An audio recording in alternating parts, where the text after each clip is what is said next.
Welcome, everybody. Welcome, welcome, welcome. Bienvenue, bienvenidos, willkommen. Cade Milafancha. Thank you so much for joining us. I am Jim Hodgson.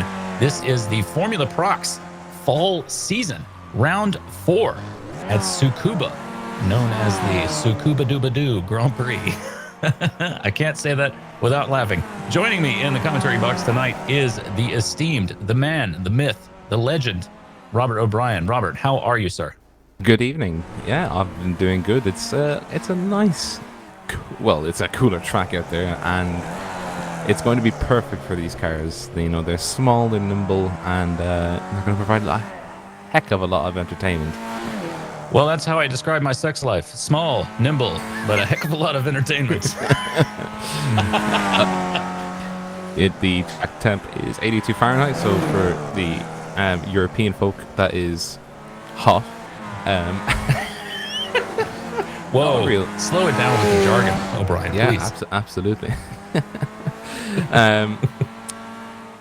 It's currently qualifying now, and the guys are going around, and I do dare say, I think they're having a little bit of fun out there already, and it's always good for the stewards, of course. Quite so. Who definitely want us to have fun, so it's good to see them having fun.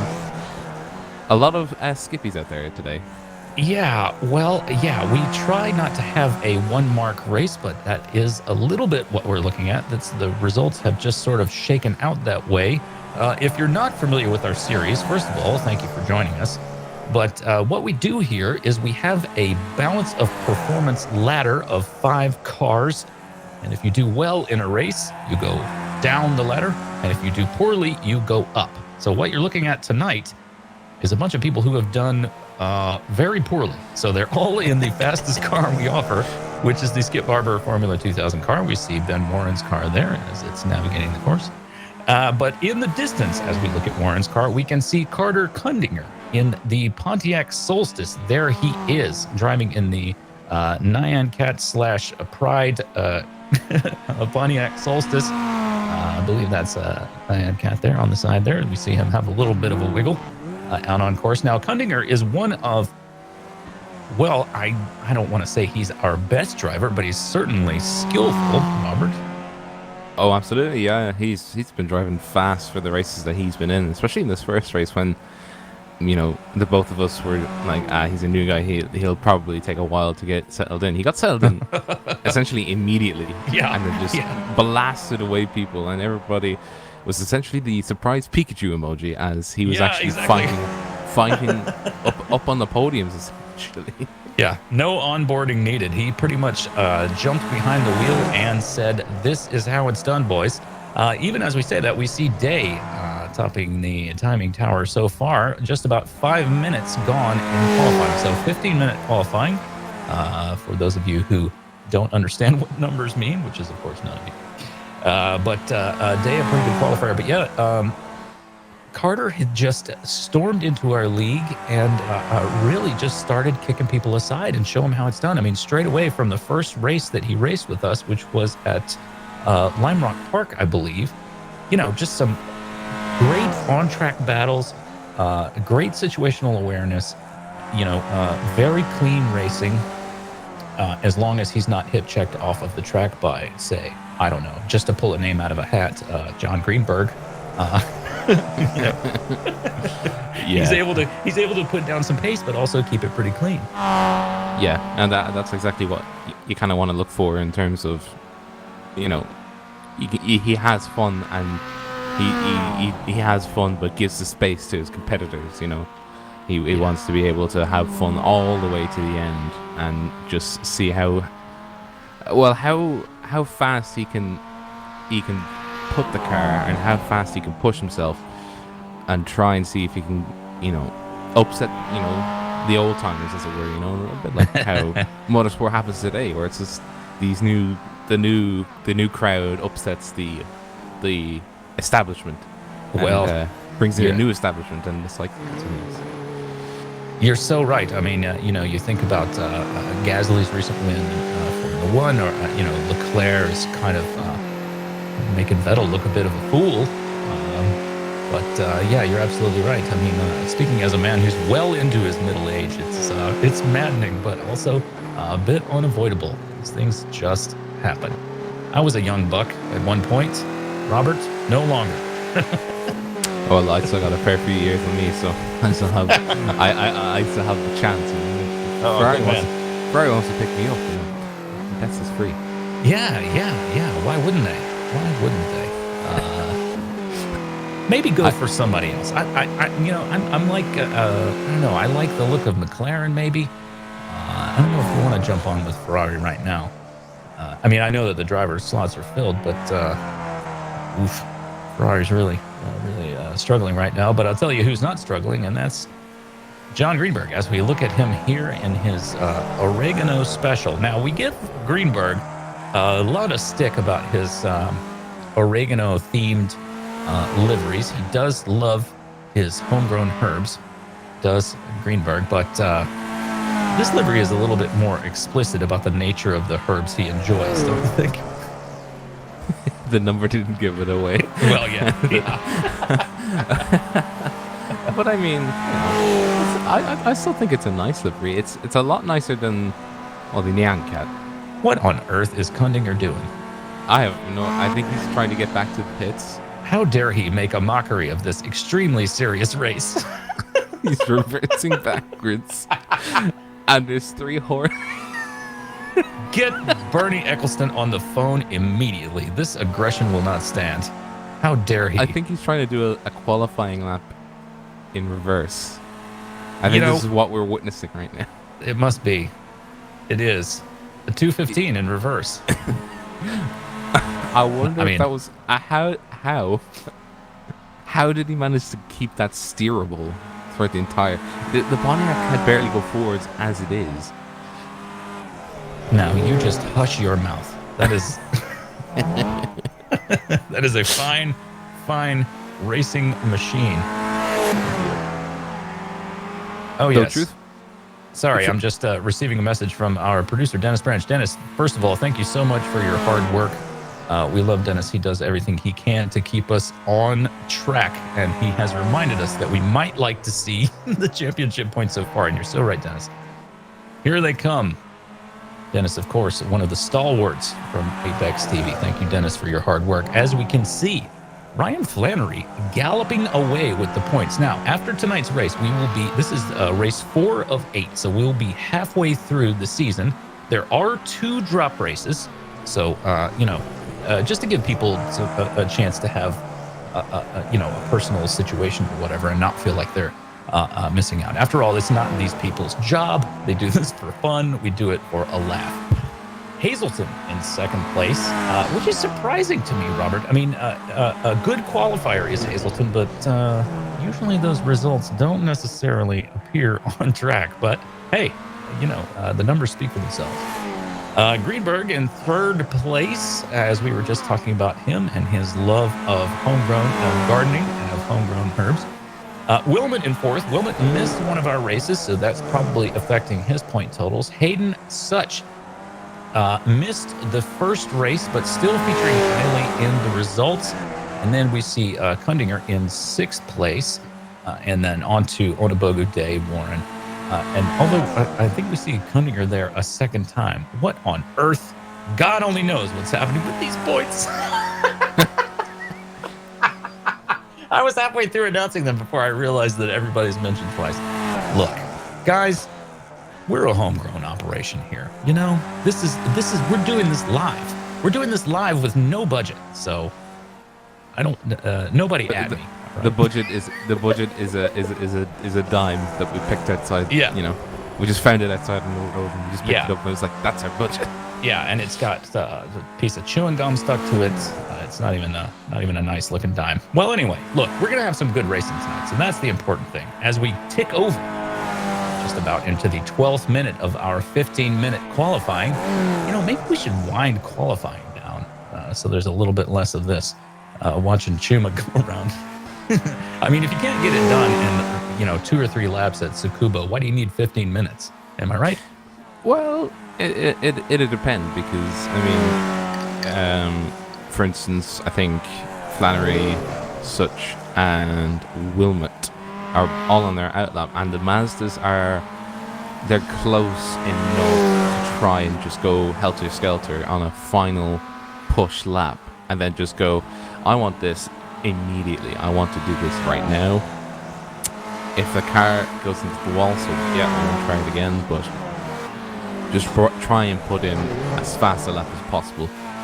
And for Flannery, he needs to start essentially as far up the grid as he can, and then gun it at the start of the race, because he is in the lead. But he's going to have a disadvantage in driving the Spec Ford. Well, you say that, and there we see Flannery going down the front straight in his Spec Racer Ford in the Such or Sachs sort of. I don't believe they ever made a Spec Racer Ford livery. That would have been a 935, I believe. But anyway, there he goes. You say that he's at a disadvantage, and I think in lap time you are not mistaken. However, when it comes to the scrum, as it were, when these skippies start locking wheels together and wings start flying, I think that Flannery might have a little bit of an advantage in the Spec Racer Ford, simply because he's in a closed wheel, purpose-built race car, and can maybe fend off some of those wings that would otherwise, have caught him up and set him off the track. We'll see. I mean, the wings that the Spec Ford has, which is, try and fend people away by just swinging at them. I mean, look at those things. They stick out so far. Well, of course, they're for a reason, because they have to clear the chassis itself. You do sit quite low in relation to the canopy, and you can see, you need to clear and be able to see properly. It's you want to be safe, but at the very same time, they're very long. Oh goodness! Look like, who is that in the Pabst car? The Pabst car, I think. Is that Wilmot? I think that was. No, he's in a Mazda. Well, it's one of the. It's one of the skip perfects. Hazelton getting into the wall there. Yeah, so qualifying just ending, and it looks to me like Day is going to just pip. Here we see Day in the Dunkin' Donuts livery, Skippy. It looks to me like Day is, again, he betters his time, a 102.8, slightly better than his best. He is going to pip Greenberg at the line there, just take it away from him at 62 thousandths, if I understand. And here's Greenberg. Maybe he can better his time. He does not. Well, he has not got a rear wing. So. Well, you say that, but he posted the fastest lap time at Laguna Seca last week, and that was without a front wing. So he's no stranger to driving the Skippy car in what we shall call high speed mode. So here are your results from qualifying.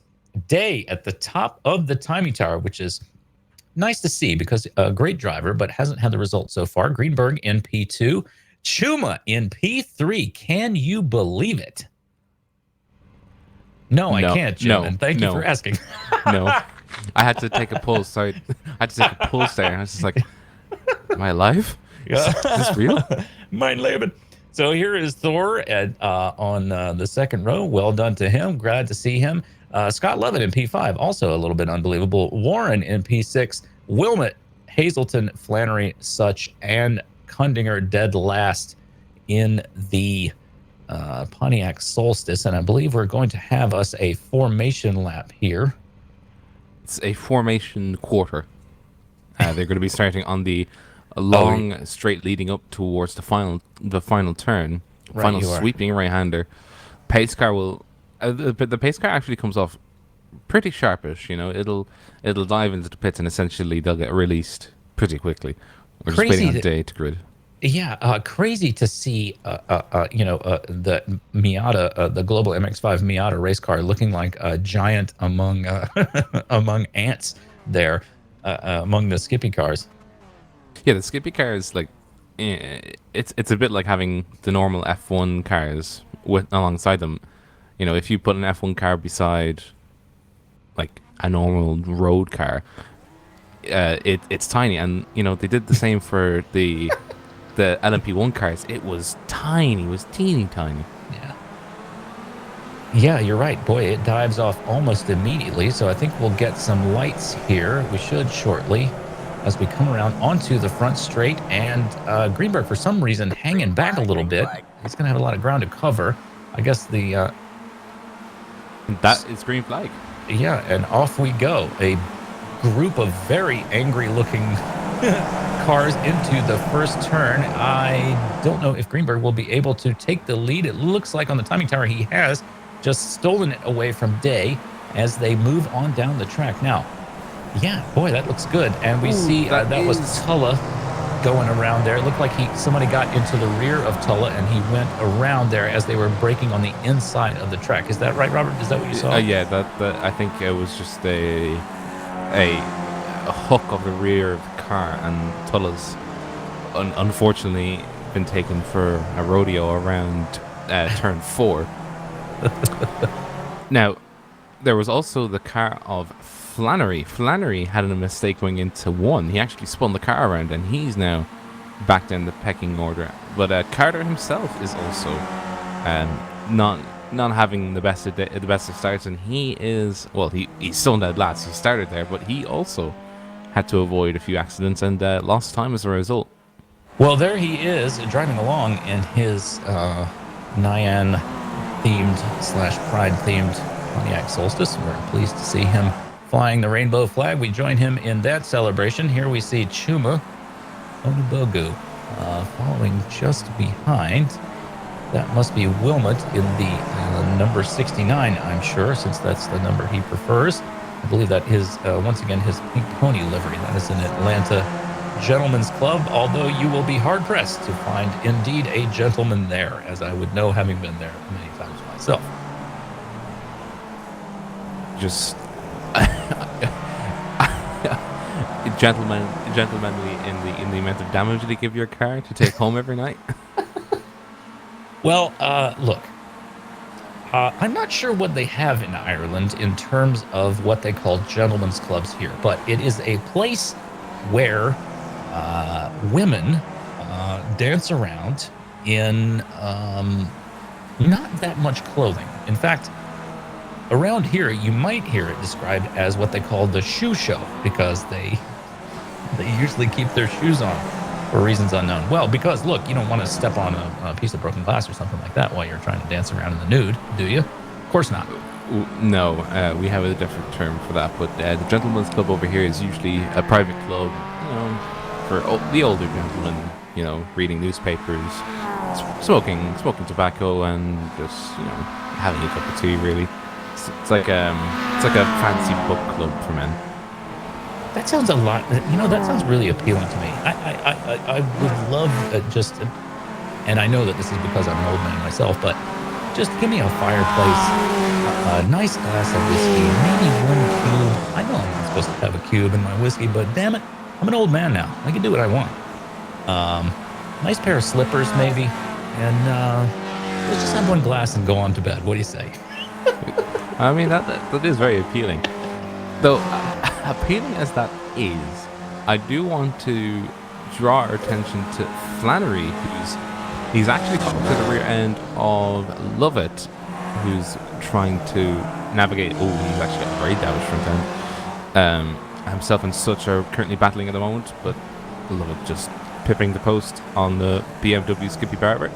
Oh, big puff of smoke there. Somebody had a little bit of a lockup, but you're right. Lovett's car is in the front fell off sort of a condition. Not only is he missing his wing, he's missing the front of his nose cone as we see him navigating sort of the latter bit of the track. I guess that is, you're 100% right. That's Lovett, and he passed livery there, followed closely by Such. It looks like we're going to have a pass here. Is that Onubogu attempting a pass on Wilmot? Looks like he had a little look there, had to think about it anyway, but wasn't quite able to strike. Perhaps down the front straight he will be able to do that as we see Day turn in the fastest lap of the race so far. Here goes Onubogu on Wilmot. Wilmot gives him plenty of room. Looks like a little bit of inexpert driving there. Chuma, I hope you'll forgive me for saying so, but he should have been able to make that pass. Not quite yet.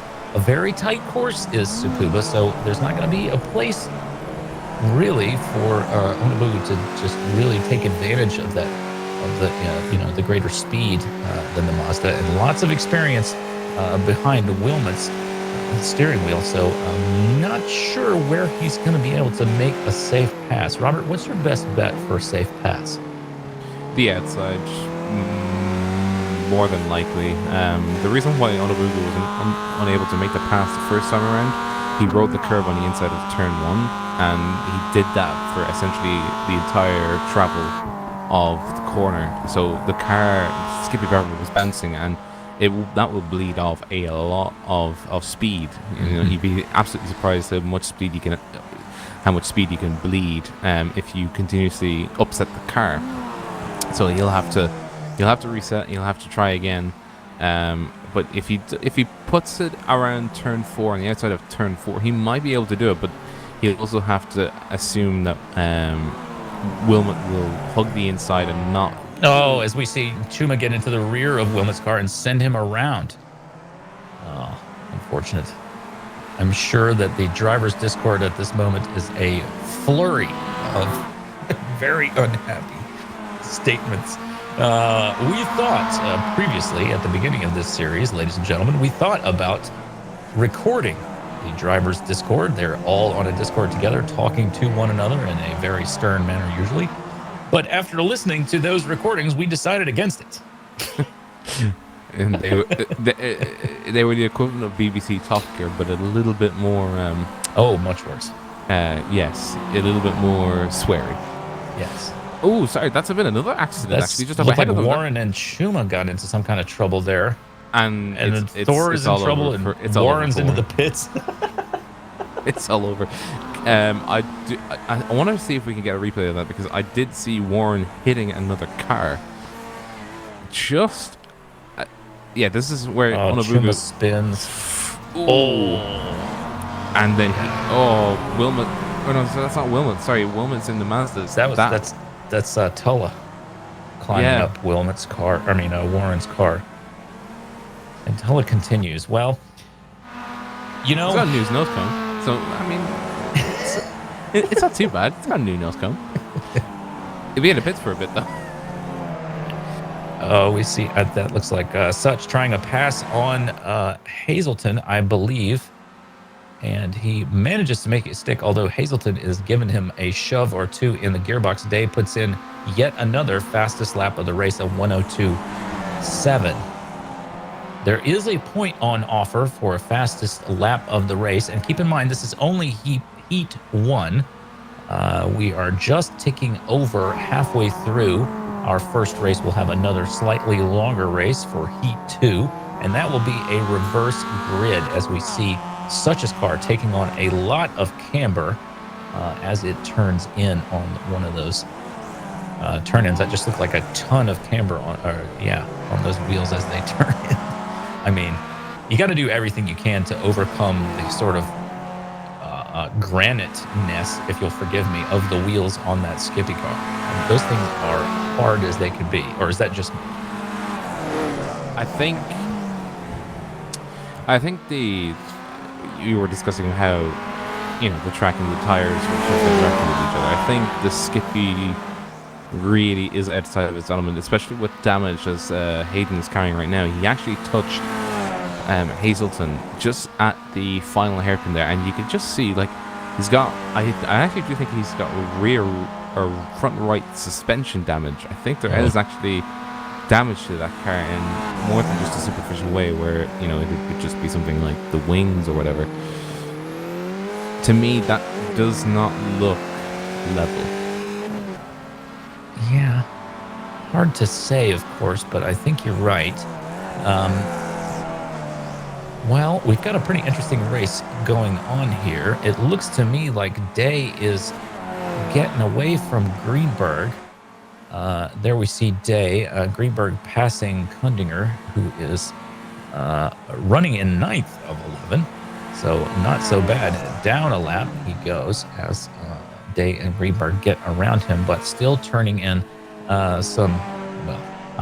he's getting around the track anyway. Let's just put it that way. Yeah, I mean, unfortunately for the Pontiacs, I don't think that it's a lot of corners. You know, Yeah, there's not a lot of advantages going for them, and tough even to keep so, up your momentum. hmm Yeah. you know, they bleed off, especially in these sweeping long right and left handers. They're not able to actually keep up the speed at all. The engine's not able to overcome the rolling resistance coming through the corners. And I think he might be under threat from an overtake here from Warren if the current lap times continue. Because right now it seems that Benjamin Warren is just hinting his way towards the rear end of that Pontiac. Yeah, you're absolutely right. Warren's best so far, a 104.4. Cunninger's best so far, a 107.44. So 3 seconds on the button in between those fastest laps. So Warren should be able to make a pass on Cunninger. But the thing to think about here is, does he want to do that? Because we're nearing the end of Heat 1, which means we'll go on to Heat 2. And for Heat 2, we will have a reverse grid. So if you're at this point in the race, do you think to yourself, you know what? Look like Such giving Wilmot a little bit of a taparoo. At this point in the race, do you think to yourself, hey, maybe I just stay where I am and I get a slightly better start for Heat 2? It, ooh, Oh, that is Such. that is Patrick Wilmot giving the Scandinavian flick to Hayden. the Hazelton hit check, as we call it in this league. Yeah, just having a look at this, they were touching all the way down. You know, this is turn 2 to 3, and then into 4. You can just see Hayden holding the outside. He was giving plenty of room, but I think he was just trying to rejoin when Wilmot was trying to hold his line and essentially follow the racing line, and I think there was a misguidance of how much room there actually was versus, Yeah. I think, sometimes especially when you're inexperienced with these cars, sometimes you get a little bit hot into a turn and then you set it into a corner, and if you get into trouble once you've set the car, you can't. If you turn the wheel or change your input in any way, that you're gonna have trouble with the car. So it seemed to me like he had just set the car in the corner, and Wilmot presented some other sort of experience for him that he wasn't able to react to quickly enough, and ended up paying the price. But we see Onobogo getting past Hazelton here. The Skippy cars faring well against the Miatas at Tsukuba here. I'm a little bit surprised to see that. I mean, very tight track. Only a minute lap time. I'm a little bit surprised that the Skippy cars are doing so well against the Miatas. Well, I mean, the Miatas, as we've discussed before, the Miata can almost definitely hold its own in terms of being able to, go toe to toe with the Skippy in terms of, technical tracks. But the thing about Tsukuba is it's not completely technical. Like the sweeping corners that you see in 1 and 4. And then on the final hairpin going on to a long straight, I would imagine that will probably benefit the... Oh, Such gets into Wilmot again. Oh, no. Yeah, poor Such. He actually... I think he just outbroke himself. And, this brings the unique thing that the Miata can do is, it's a glutton for punishment. And the Miata didn't even move. Yeah, it didn't look like he felt it at all, did it? Did a fly just hit me? And that's Onobugu. Onobogu slipping through into a podium position as we are just about to close this race. I wonder if we're on the final lap now, since we're under 15 minutes and about to go over the finish line. I don't think we'll get a white flag. I think we'll just go across the finish line, so we'll see. He shouldn't be No, I think he's going to get one more lap. The race will end when Day crosses the finish line if he manages to maintain his position. Onobogu sliding into P3 over Wilmot with a 26-second gap and a minute lap track. A 26-second gap from the leader, it looks like there. That's pretty unbelievable. I mean, well done to Onobugu. he saw Yeah. the opportunity and he absolutely took it, because that is not a, you know, going three winded coming out of the hairpin. That's the kind of thing you don't Oh want to no. do. Day just got the white flag and he stopped on track. I think he thought that he won, and Greenberg has now passed him. Oh, Day. Oh, calamity. Greenberg. Davis saw the white flag, thought that was a check-in, and it was like, yes, I won the race. Yeah. Greenberg just sails on by. It's like, Oh, no, it no. isn't. Oh, that is so unfortunate. Dave will be fuming about that, I have no doubt. As he closes the gap, it looks like Greenberg is going to give it back to him. Well, it looked that way for a second. We're looking at Hazel. If I was Greenberg, I wouldn't give it back. Yeah, well, I mean, we've seen Greenberg have his own misfortunes from time to time, so he's probably saying thank you very much as he heads toward the final turn, and will head back over the start-finish line. It doesn't look like Day is going to be able to correct his mistake. Took the white flag, thought it was the end of the race, and stopped for a celebration just a touch prematurely. There we are as they cross start-finish. Now, Day, you're done racing. Well, for the seat anyway. I think the unfortunate thing that I think Day was I think he was caught up in the moment. I think he just got his calculations wrong. Yeah. He'll learn from it, but I think he just needs to check up on, just make sure that the flag is actually what you think it is. Yeah. Well, I've certainly done. I mean, I've taken myself. Yeah, I've taken myself from the win of one of these races to fourth, fifth, sixth before, by doing something exactly that stupid, perhaps even more stupid, as we see the end of Heat 1. We're still waiting for Flannery to come around and cross the start-finish line. Here he is. Boy, I love that camera angle, Dennis. Thank you for setting that up. That start-finish camera is fantastic. Thanks once again to Dennis and all of the Apex Racing crew for setting us up and making us look so good. We now will go into a little bit of a warm-up for Heat 2. Let's just take a second to say thank you. Well, here are the results. We'll get to that in a second. So as you see, Greenberg takes the win away from Day, because Day thought he was done, but he was not. Standout, Robert, I'm sure that you'll agree with me. Standout result here, Chuma, fan favorite, Chuma Onubogu, finishing on the podium. So pleased to see that. Takes it away on the final lap, or the second to last lap, from Wilmot, who's got a lot of racing experience.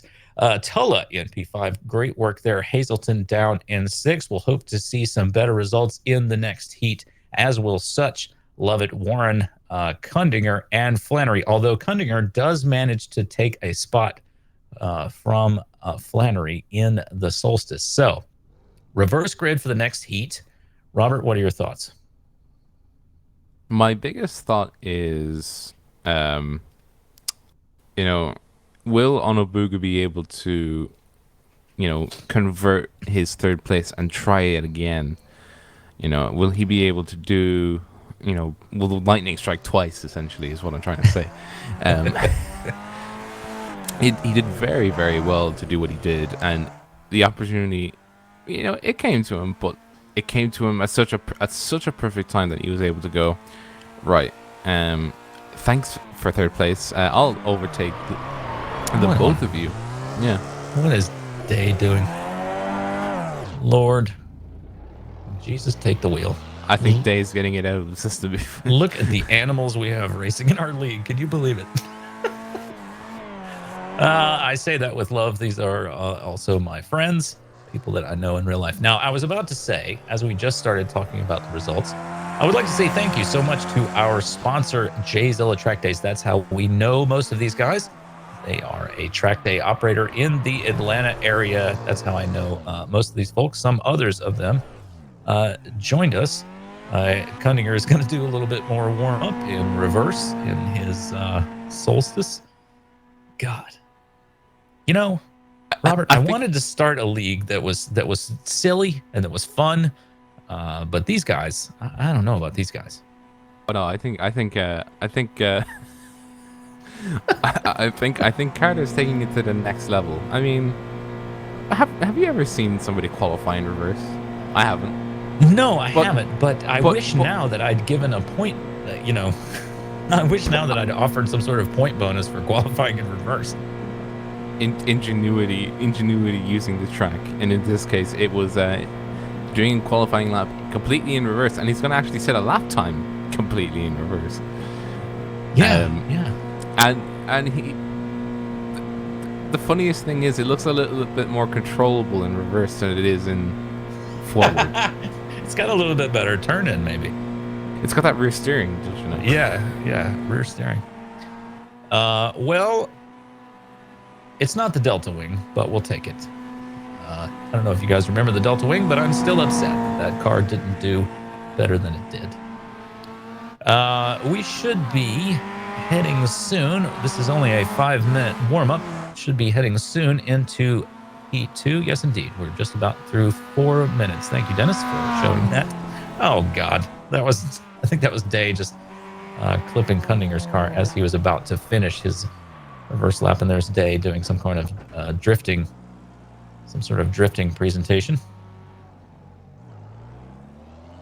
Shame on you, Michael Day. Shame. I think Dave's just getting out of the system immediately and just going, look, I'm just trying my best here. But I think,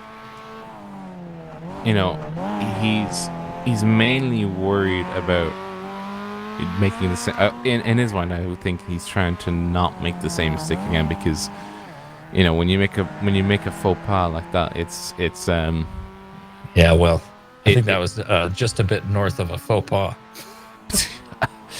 I was giving you the benefit of the. Yeah, I appreciate your I appreciate your attempt at politeness. But yeah, it's pretty much a psychological warfare that he has to play with himself, really, and try and just nail it in his head that let's not do this again. Yes, well, as we know, mistakes do happen, not to me, obviously, but to the rest of you, I'm given to understand, as we see Hazelton disappear as he goes around turn 1. So we must be gridding up for Heat 2. Once again, I believe it is going to be the hyper short rolling start. Let's see. So, yes, Flannery, Kundinger, Warren, Lovett, Such, Hazelton, Tulla, Wilmot, Onabogu, and Day, and Greenberg. I feel, my hope for this, Robert, is to see Onabogu climb through the field and get a similar result and really win some points for himself. But I would also like to see a real interesting finish for Kundinger in the Solstice. It'd be interesting to see somebody actually do relatively well in that car. I mean, it is a bit of a garbage scow. Yeah, so I think coming into this one, we'll have the Kundinger on essentially the biggest blocker of all, comparing the size of all the cars on the track right now. He is the biggest, and I think he was spooked. I think he was spooked himself. He thought it was a standing start. He didn't see the safety car. And, I wonder if he got a black flag for that. Did he? No, doesn't look like it. No, it wouldn't be. It wouldn't be a black flag if it's a rolling start, and it is actually green flag. And oh dear, big the defending has already started. Flannery there. They must be. Big boot. Lovett gives Flannery a big boot. Such goes into Lovett and goes off track. Flannery trying to get his car turned around, not able to do it. Big mess in turn 1. Unfortunate for Flannery. He will no doubt be telling Scott Lovett exactly what he thinks about that maneuver again on the driver's Discord. Now, look, if you want to join the Discord and get in on the driver's Discord and listen to what they're saying to one another, I don't recommend it, but it is possible. Greenberg leading the field. And Tulla apparently just took over P2 from Day. Yeah, I think Day was caught. Down to P4. Yeah, Carter and Day were fighting with each other, and essentially Tulla did a Onobugu and slipped on the inside. I think that's what we'll call that move. You know, when two cars I like it. two cars are battling, you do an onobugu. Oh, big move from Day there to take P3 from Tulla. That was a nice move down the inside, brilliantly executed. But we got a nice little pack of 3 here. Sorry to interrupt, Robert. No, no, no, no, no. Of course, of course. Unfortunately, Carter he's going backwards in a very quick way. He lost 6 positions over the first lap. You can just see the Pontiac there. It's trying its best to be a pedigree horse, but right now it's a yard pony, really. You know, it's just trotting around. Well, he's got a decent little gap on Warren for the moment, so perhaps it'll take him a moment to get around. Now, the big battle here up front, there is your leader, Greenberg, in the 420 oregano-loving car with Day all over the rear of his gearbox. Day, I'm sure, will be looking to make a move down the inside here. He has a little look, but isn't quite close enough to make it happen. So go around the final corner back onto the front straight. But I was about to say, it looked to me like Day got a little run on Greenberg there, but it didn't seem to materialize once they got onto the straight. Day with the fastest lap of the race so far, all over Greenberg. Greenberg got to be thinking to himself, geez, I hope I don't make a mistake. But also there's got to be that voice in the back of his mind saying, hey, you've made a lot of mistakes in this league. I think he's mainly focused on trying not to get into a tussle and, you know, just stick out of the way and just keep the foot down, you know, and, you know, it's essentially the Return of the Jedi. Even, you know, if the Empire, if the first race is the Empire Strikes Back, you know, Greenberg struck back against Day for when he was, you know, he caught him napping. Now Day is Luke Skywalker trying to achieve vengeance for his follies. Yeah, the sacred texts. Yes, I think we know all about it. Greenberg having a little bit of an issue there as he headed down on the front straight, and that gives Day a little bit of an advantage, but unfortunately Day did not have track position to make something out of that on in turn 1. Greenberg just losing having a little bit of a bobble there. It looks to me like Day is going to hit Greenberg's gearbox, but they managed to keep it clean. Maybe trying a little bit of an outside in there is Day. This is a great battle, though. This is really exciting. I would expect Day to attempt a move.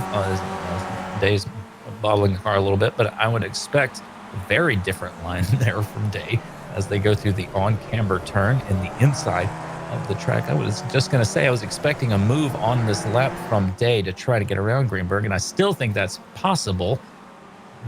We'll just have to see. As we see Chuma following Hazelton, let's see, that's Tulla there in P3. So Chuma doing well for himself, back up into P5. Yeah, and I think he will be looking to see if he can keep his streak going. Really, you know, yeah. Third places do add up, so you know, absolutely. If he can keep his car, well, free from missing front wings. He can, you know. He makes a move on Hazelton, bounces off the car. They get locked up and crossed up there, and that allows Wilmot to slip on through. Unfortunate for the two of them. Hopefully their cars are able to continue. It looks like they will be able to, but Wilmot, I'm sure, licking his lips and saying, thank you very much, the two of you idiots. I will happily take P4 away from you two.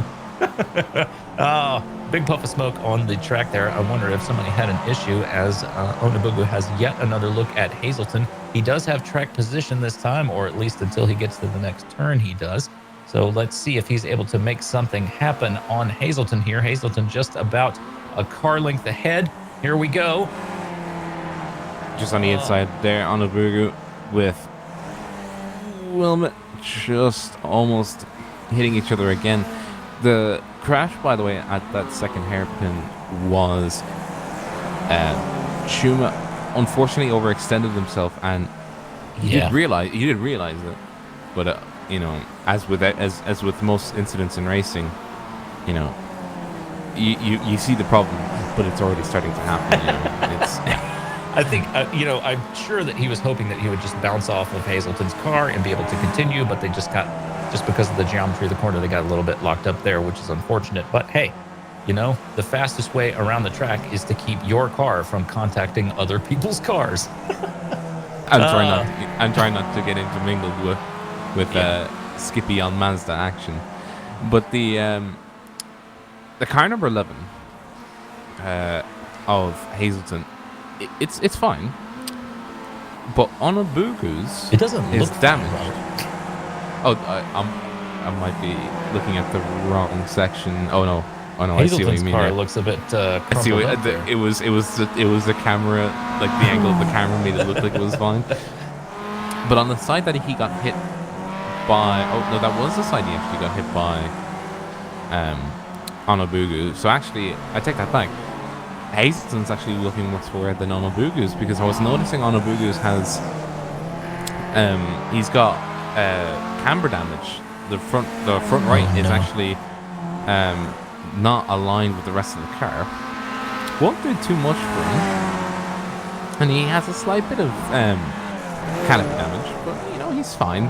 And I was surprised about that, because the Mazda should be, it should be doing fine. It should be essentially soaking up the Skippy's made out of paper mache and a hope and a prayer. But I'm very surprised to see this amount of damage on Hazelton's car, and I think that is actually starting to affect it, because the Skippy of Warren is looking on his inside, coming up now to the first airplane crossing the line. It is the car 89 looking on the inside of the car number 11. What are we going to do with these drivers? Give them the cookie and pat them on the head. Lock them in the basement and leave them there. Oh, it's entertaining anyway, and that's what we're all about. Is just having a little bit. Yeah, and we have Wilmot and Onobugu. Onobugu looking to see if he can, he's definitely pushing hard, He caught up to the rear end of Wilmot, and he's looking like to see if he can make good on his first result. He'll have the pace, I would imagine, on the infield. You can just see there, he was looking to see if he could get on the inside. The car twitching, Onobugu's just a bit, he's a bit, unsure of himself, I think. He could try and sneak up on the inside. Wilma did leave him some room, and you can just see that how close he is right now. That's literally like, you could essentially call that, 6 foot. Onobugu trying the same move he tried before on Hazelton. He did actually catch it this time, which is good. I think he's getting to the point where he's understanding. Okay, so the car probably isn't going to like me doing this, so let's not overextend ourselves. Warren very similar battle here. Yes, as you say, a very similar battle between Warren and Hazelton here. But yeah, I think you're right. Hopefully he's learned his lesson, but he is back up into P5, having another little look on Wilmot there. Is Onobugu. Come on, Chuma. Oh, he did. Onto the front straight. Yeah, he did commit. He did commit property this time. He's up into P4 just on the scoreboards, but he is still side by side with Patrick Wilmot. But he actually does complete the move. Yes, he does. Yeah, it looks like he did. Yeah, it was a big drag race there down the front straight, and I could certainly envision a situation where Wilmot was able to have a little bit more top speed down into turn 1. As we see Flannery here, he is following Such, and Flannery's car looks like it has had a stroke. That's unfortunate. Yeah, the lap 1 turn 1 damage that he picked up, it was pretty extensive, and I don't think that he saw the benefit of getting repairs for it. But it's still driving straight, kind of. Yeah, seems to be. But here's better. It's still doing better. Here's Cunninger in driving around in 10th place. It looks like Lovett decided not to bother racing the rest of the race after he got caught up in some sort of melee there at the beginning. of this race. Here is your leader, Greenberg, leading Day by just about 2 seconds. That doesn't look like 2 seconds, but it is. I'm sure that the computers know better than I do. It all depends on the relative speed of the cars. Like if they were in a big cars and going at a million miles an hour, that'd be like 0.2 of a second. But Right. it's all about the speed of the cars. The gap distance doesn't necessarily mean much if they're going at 4 miles an hour, for instance. Yes, well, rate equals distance times time, I think. Or distance equals rate times time, something like that. It is relative is equal to distance by relative speed and time. It's been quite a long while since I took physics in high school. That was quite a long time that I took anything in high school. Was much more on the Greenberg end of things in high school, if you'll pardon me saying so. And it looks like Day is closing up this gap a little bit. He's got it down to about 1.6 seconds, where it was more like 2 seconds. I'm sure that Day would like to snatch this lead of this race away from Greenberg after having the previous win in his hand and then throwing it inexplicably out the window. Yeah, so he'll want to, he definitely would want to win this. He's got 8 laps to make a move. He's got 8 laps to set something up. And I definitely think he would want to make good on his mistake, because I think if he can, then he can say to himself, okay, look, I've learned my lesson. I won't do an oopsie like that again. But if he doesn't, it will definitely be a bit of a troublesome thing for him. Here's Wilmot once again being threatened by a Skippy car. This is Warren looking to make a move on Wilmot. A much later braking point for Wilmot there as we head into the last turn. And once again, over the start-finish line, Warren's probably saying to himself, why didn't I brake that late? Of course, that is a good way to end up in the rear of the car you're following. Yeah, he actually did let go of the gas pedal. Just about 50 meters before he needed to, just to give enough space to Wilmot to make the corner. I don't think he was wanting to contest it on the inside of that final sweeping turn, because it is quite difficult to have it too wide there in these types of cars, like especially with the Mazdas. They'll slide around a lot, and if they try and overcorrect, if they try and correct it and they actually overcorrect it. Oh, he gets into the rear of Wilmot. It looked to me like Warren got into the rear of Wilmot there and sent him around. I wonder if that was we'll have to look at a replay there, if possible, just to see if that was an unforced error of Wilmot going around, or if Warren did indeed get into the rear of him. I think we'll see it coming up just here. Oh, there it is. That is the pit maneuver, as it is known. Here in the States, that's what the police do to you before they kill you. That's what American police do. But I was also seeing, how broken, the nose was. It was a little tap. I didn't know the nose broke off from a little tap. But it was just at the right angle, though. Yeah. I think Warren, he misjudged the speed that Wilmot was actually going at. Wilmot was probably going at the speed that he felt comfortable taking that corner, and then when Warren saw that he could have a few extra, miles per hour, his car could take it a little bit faster. I think he sort of forgot that he was also tailing somebody, so he's unfortunately going to have to sit with that mistake and see. We'll see if Wilmot does catch back up, but there's 5 laps left, so he'll have to be pushing hard. Yeah, quite so. Now, this is the sharp end of the race. What is going to happen here? I know that, as we say, Day is looking to claw back the mistake that he made in the previous race when he thought he was looking at the checkered flag, and he was indeed not. He was looking at the white flag. It was 1 lap to go. I believe we're about to catch some back markers here, so that could throw a little bit of a wrench in the works. Yes, indeed, there is Kundinger campaigning away in his Nyan Cat / Pride themed Pontiac Solstice. he's going to be a real master of Tsukuba in the Solstice after this. Some pretty clean driving there. You have to hand it to Kundinger. That looked like a really clean exit there onto the front straight. I think Carter, he may not be, open the top. He may not be, well, he's definitely not the fastest car out there. I mean, look at him. But I think I think he's taking it on like a good sport and just saying, Oh yeah, it's only for one set of races. I need to drive. Just all I need to do is just drive it around.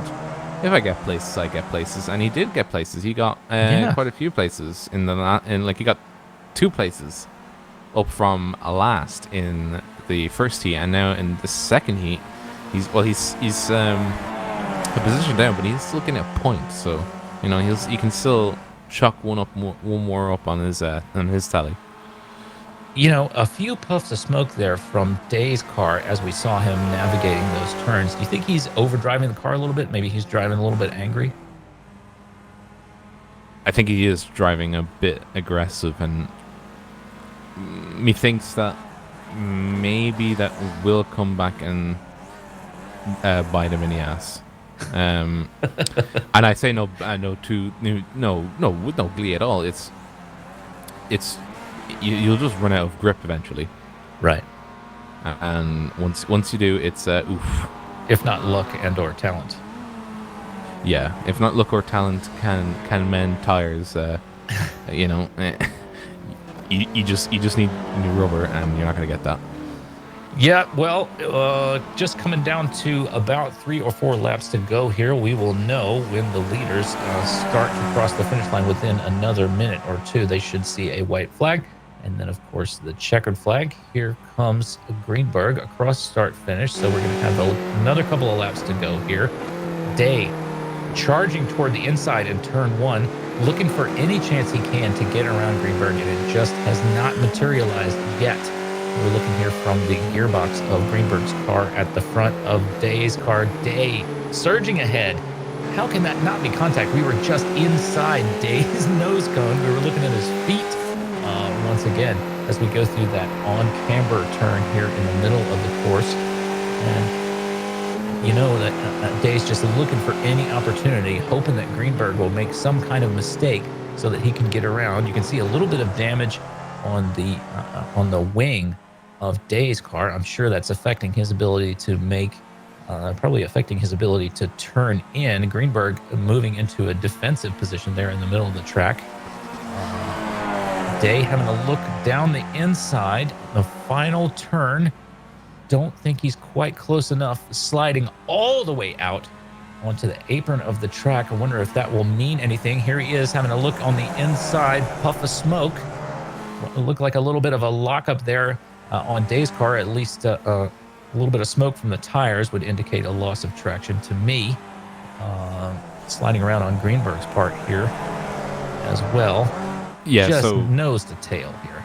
Yeah, I think Day is what we say is he's wheeling the car hard, and by wheeling the car hard, by he's really cranking it. He's absolutely not taking any chances. He's just going full pedal to the metal. He knows he needs to make it happen, and if it doesn't happen now, it's going to be a blow to his confidence, I think. But unfortunately, I think is he running out of gas? I don't know.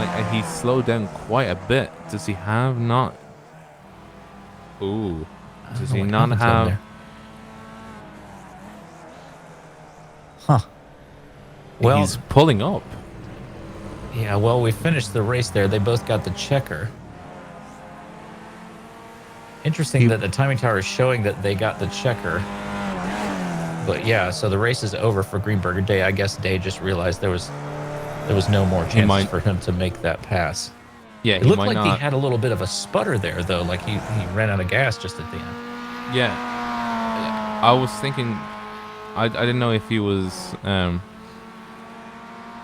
didn't know if he was having issues, but he was just spluttering, and it was just like, oh.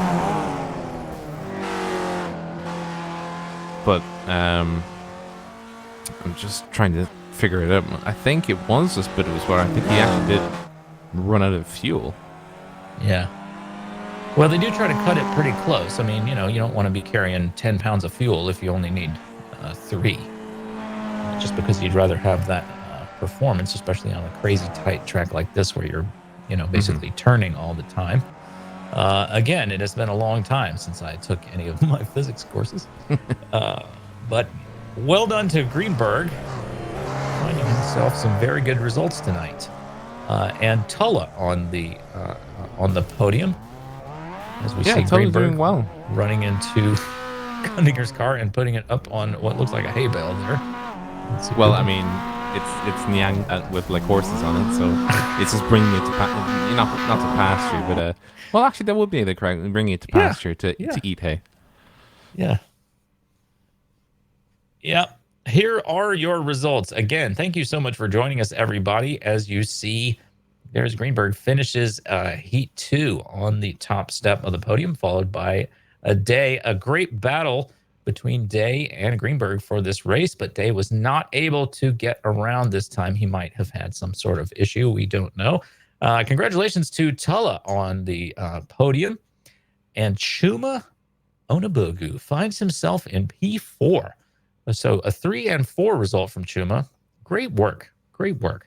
Warren, P5, followed by Wilmot, Such, Hazelton, Flannery, Kundinger, and finally, last but far from least, your friend and mine, Scott Lovett, finishing after a little bit of an issue, I guess. I think he might have gotten mixed up there in turn 1. Well, what a great race. Thank you so much, everybody, for joining us. Thank you so much to Apex TV, Dennis, for taking care of us. Thank you so much to our title sponsor, Jzilla Track Days, for giving us money to have fun with our friends like this. Join us again next week. We have 4 more races in the season, and every one of them is going to be just as nuts as tonight. So don't be afraid. Do join us. I am Jim Hodson for Robert O'Brien. Thank you so much, and we'll see you next week. Oh, and do go to our website, fprox.net. Find out more about us. I should have said that earlier in the broadcast, but never mind.